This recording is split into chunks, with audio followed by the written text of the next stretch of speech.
জাপানে ৭.১ মাত্রার একটি শক্তিশালী ভূমিকম্পে কেঁপে উঠেছে দক্ষিণাঞ্চলীয় কুমামোতো শহর। মঙ্গলবার বিকেলের এই ভয়াবহ কম্পনে লণ্ডভণ্ড হয়ে গেছে বিস্তীর্ণ এলাকা।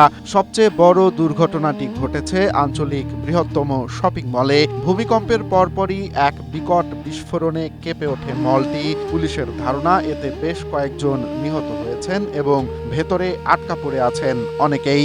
মলটির অন্তত ২০ থেকে ৩০ জন কর্মী এখনো নিখোঁজ রয়েছেন। ভূমিকম্পের ধাক্কায় একটি দ্রুতগতির বুলেট ট্রেন লাইনচ্যুত হয়ে আহত হয়েছেন বেশ কয়েকজন।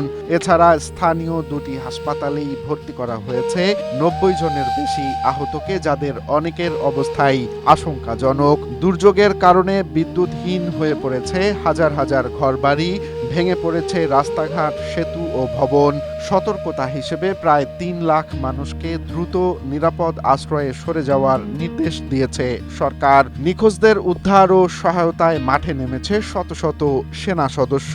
উদ্ধারকারীদের প্রধান দুশ্চিন্তা এখন শক্তিশালী আফটার শক বা পরবর্তী কম্পন। তবে স্বস্তির খবর হলো, প্রাথমিক সুনামি সতর্কতা তুলে নেওয়া হয়েছে এবং কাছের ৩টি পারমাণবিক বিদ্যুৎ কেন্দ্র পুরোপুরি নিরাপদ আছে।